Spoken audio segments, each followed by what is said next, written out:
possibly the worst photo ever taken of me. That's right, it is all about me. There can be few tasks with so many potential pitfalls as that of having to introduce in public forum the woman you are sleeping with. I can at least begin by saying that Janine Betts has exceptional taste in men. Not me, you understand, but the charming former acrobat and sometime housemate of Randolph Scott, who was christened Archibald Leach. Miss Betts has a commanding knowledge of all things vintage, not least of which are old movies, but reserves a special enthusiasm for the cinema of Cary Grant. It's an affair to remember that I try to treat with not too much suspicion. The awful truth of the matter is that Janine's love for Cary is notorious. She's his girl Friday and every other day. There's too much monkey business. I'm heading north by northwest, reaching for the arsenic and old lace. She's indiscreet. People will talk. I'll never have a dream wife, nor enjoy bringing up baby. Okay, that's enough. If you have not understood the last couple of strange sentences, you soon will. Please welcome Miss Burlesque New Zealand 2011. Wintex Top Floristry Student of 2012. Dancer, actress, culinary genius, all-round domestic goddess, and the owner of approximately 538 pairs of shoes, Miss Janine Betts.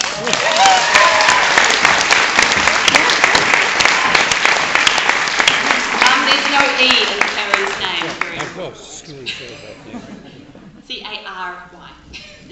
Hello, my name is Janine and I am a Cary Grant fan. Okay, fanatic. It all started when I was 14 years old and my grandmother took me to see Gone with the Wind at the Civic Theatre in Auckland. Well, this was my first grown-up classic movie and I was hooked.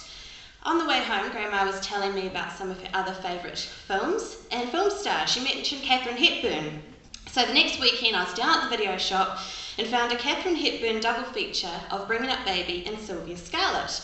Well, one look at her co-star and it was true love. A few years later, I discovered carygrant.net, the ultimate Cary Grant fan website. From there, I was linked to the Yahoo group The Email War Brides, a fan group named after our man's 1949 screwball comedy, I Was a Male War Bride. Made up of fans, some male, although mostly female, from all around the world, we talked all things CG. I then learnt of Caryventions.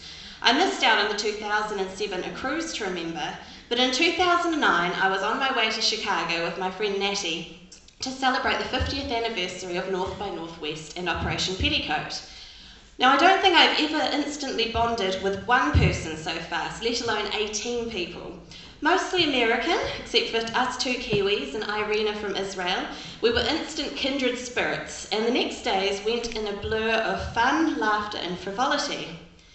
We based ourselves at the Ambassador East Hotel, which is a key location in the film North by Northwest. Now, I was very disappointed to hear that earlier this year it had been sold and is now being renamed and rebranded, particularly because it is such a huge part of film star history.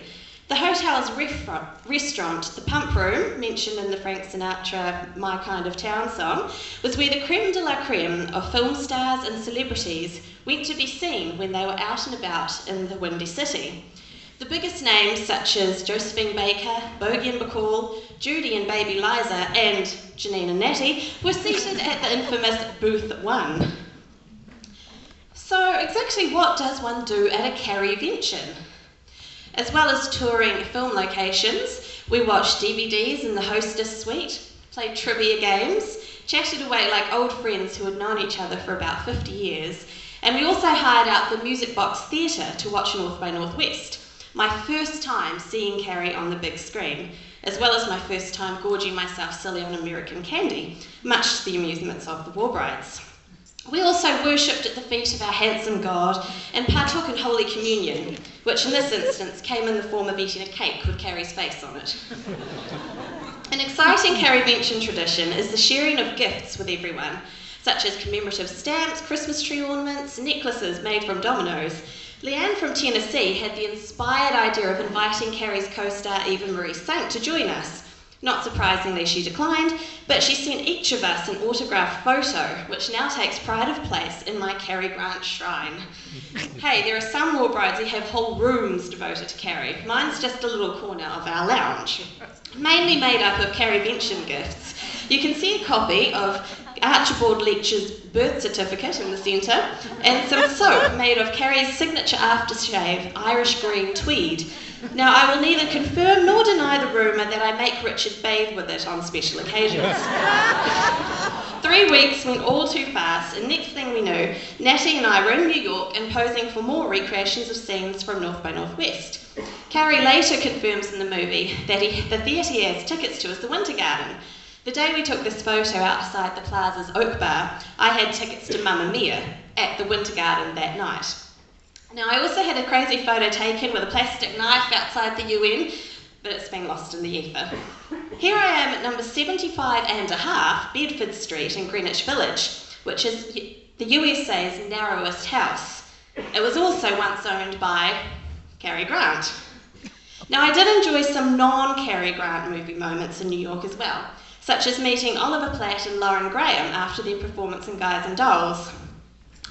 Being big Gilmore Girls fans, Natty and I were on a high after meeting Lauren and found ourselves sipping on cocktails at the Iridium Jazz Club. It was just us and one other group, friends of the band. Later on, more of their friends came in, and as the band took a break, we heard the newcomers gush about an event they had just attended where they were chatting to Liza Minnelli and had invited her to join them at the Iridium, but she had another fabulous engagement to attend. And that is the story how I nearly met Liza in New York City. Here I am at FAO Schwartz, the world's biggest toy shop, following in the musical footsteps of Mr. Tom Hanks in the movie Big. Turns out it actually works a bit better if you know how to play the piano. And finally, possibly my favourite part of my New York experience, my Starbucks Danish and coffee, first thing in the morning outside this famous jewellery store. Now, the only Tiffany's staff member who had any clue why I was all dressed up first thing in the morning was the guy whose job it was to ride the elevators and recite little poems on each floor. There's also nothing for $10 in Tiffany's. I asked, they didn't understand it. I experienced the instant war bride bond again last November when April from Georgia in the USA visited New Zealand and asked if I'd like to meet up with her in Auckland. Another war bride from the States, Renee, is currently in Hungary meeting up with another war bride for the very first time. Now, Carrie's also responsible for bringing me romance as well as friendship. When my VCR died and I began to replace my collection with DVDs, I sold a bunch of tapes on Trade Me to some guy in Hamilton with a DVD shop. I delivered them, only to find that I recognised him as the guy who came to the movies a lot, and he recognised me as the girl who worked at the movies. Now, if you notice the date, well, 3 years later on the same date, we started going steady. After he asked if I owned a certain Cary Grant film, and instead of simply lending it to him, I asked if perhaps he wanted to come up and see me sometime and watch it together. Now, he may not be Cary Grant, but he is my perfect leading man. And this year on the 15th of November,